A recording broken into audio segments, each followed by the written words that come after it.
Hi guys, this is Fernando. We received a lot of questions about metals material, so we decided to create a video tutorial showing you how to create stainless steels, how to create copper, and how to create brush material. So this is what I have, 3 spheres there in a studio setup, and I want to create a material for those spheres. For now, I'm going to create a region render just to render the sphere. So let's minimize that. I want to create a metal material from scratch. Just create a standard material. In this new wheel, we just change the name to standard. Um, the diffuse layer, the color is define the color of the metals. But I'm gonna show you something very quick. Let me create a copper first. So select any kind of material closer to copper. You can change the material later, but the main idea is just select the base color in the diffuse layer and just create a reflection material to add the reflection to that reflection layer to add the reflection to that material. In the reflections, we are going to use a Fresnel's effect, and the higher value for the Fresnel is the option that define the amount of reflections. Metal starting in 6, something like that, but for a very reflective material or metals, we want to use something between 10 and 20. In this case, I'm going to use 16. The parallel color is black, so we don't need to change the refraction error value, because anyway you are not going to see any effect at all because the color is black. If you change this color to something gray, then the refraction error value is taking part of the render. But now just change the error value. Okay, and let's click a preview to see what we have. And I want just to make a render with this material, and then I'm gonna explain how improve the quality of this particular material. So let me click here, and I just want to apply the material that we just created right now. The next step is just create a render. You're gonna see kind of coloration in the material, but seem to be like a chrome, like a copper chrome, not the actual material that we want. So let's wait a little bit for the render. So here we go. You can see the actual color in the perpendicular area, but in the parallel area you're gonna see like a metallic, like a chrome material. In order to fix that, we are going to use an option in the material called the filter. This option here defines the color of the reflections. So don't worry about my color, just set your desired color to get the copper material, because copper have a different variation in color. So as you know, notice right now my reflections color is getting this as color that we have in the filter. So the filter is to tint the reflections, and also I want to reduce the glossiness to add a small glossiness, a small blurry amount on the material, and let me increase subdivision for that glossiness to 22 in order to avoid the noise on the material. So I'm gonna create another render to see our result. And our material should be close to copper material. Again, the diffuse color is the base color of the material, and the filter color affect the reflections. So now you can see our copper material is very nice.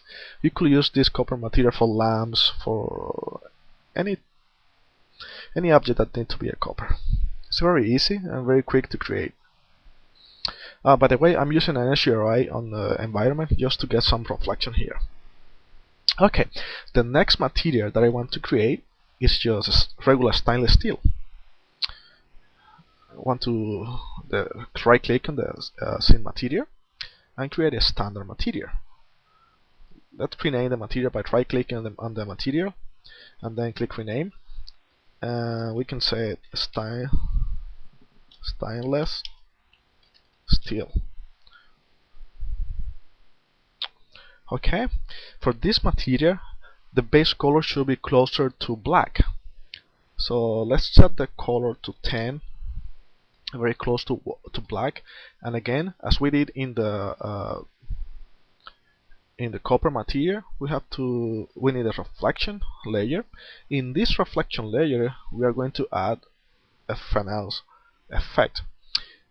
For this stainless steel material I want to use 20. That's it, just 20, and this is gonna be my stainless steel material. You can see here the base color is white, so the reflection is gonna be very perfect, almost like a mirror. But because we have a Fresnel effects, we are going to have a variation depending of the perpendicular, depending of the point of view of the camera. Okay, let's apply that material to our object. So stainless steel, apply the material. I just want to create another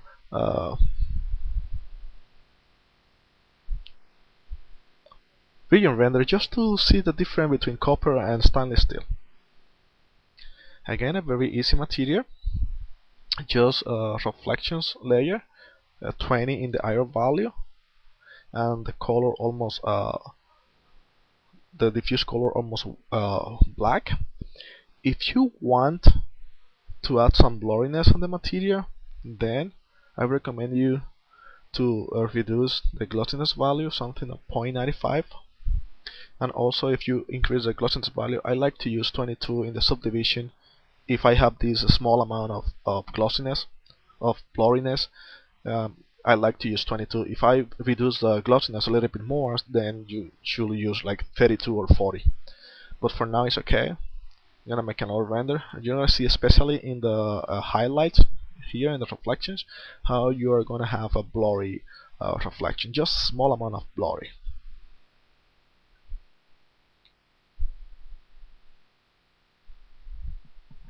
This is the same thing. If you want to change the color of this stainless steel, just go to the material, and in the filter you can add a little bit amount of bluish color just to tint a little bit the reflections to bluish, and then you could do another render just with these changes.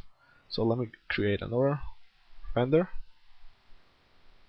just with the half of the crown sphere or stainless steel sphere, just to see the difference between the bluish color in the reflections and the white color on the reflections. So again, the filter color is the option that gives you the color of the material, and this is very useful to create even gold material. If you want a gold material, just change the color to some yellowish color, the filter to some yellowish color.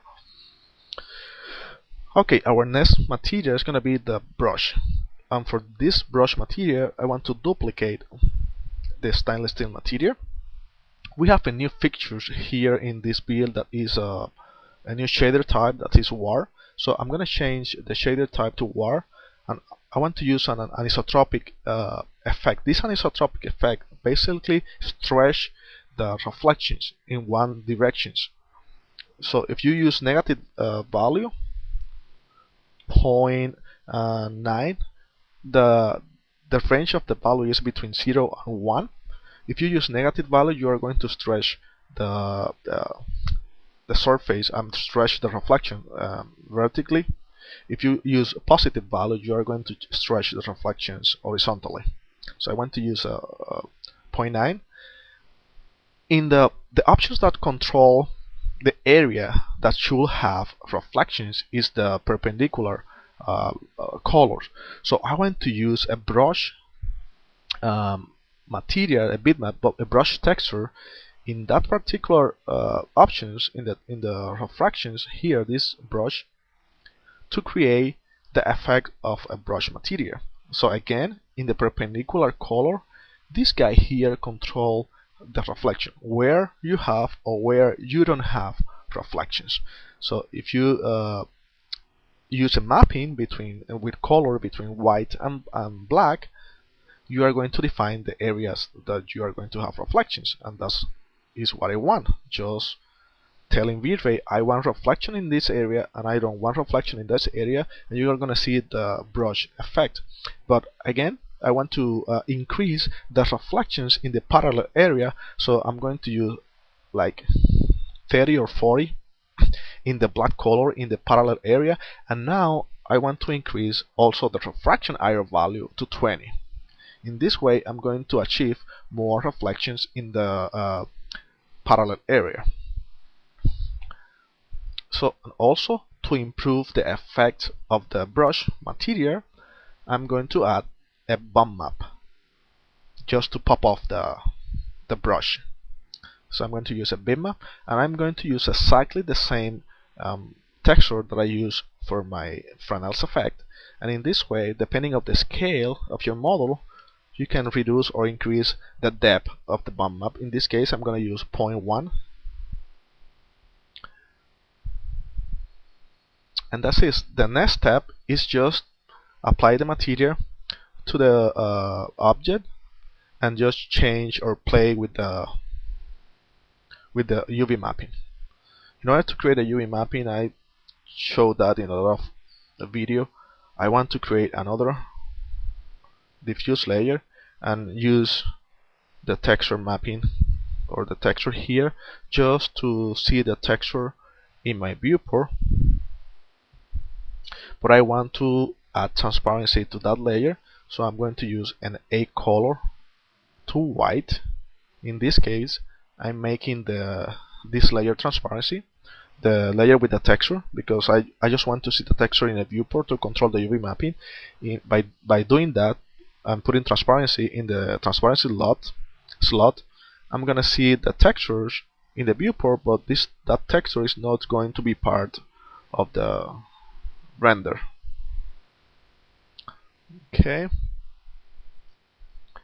I will not play too much with the UV mapping. I just want to enable this plane, right? Apply the material to the plane and just grab put this texture like projected texture, and then steal the UV mapping of that particular texture and apply the same UV mapping here. So that's it. So I don't want to play too much with the UV mapping. Okay, that's it. The next step is just the final render.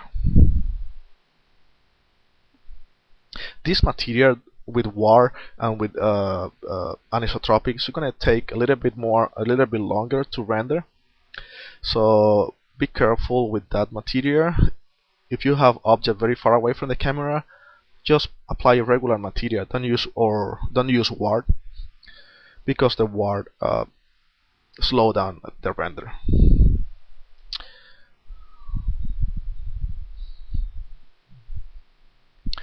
But here, guys, you can see the brush metals.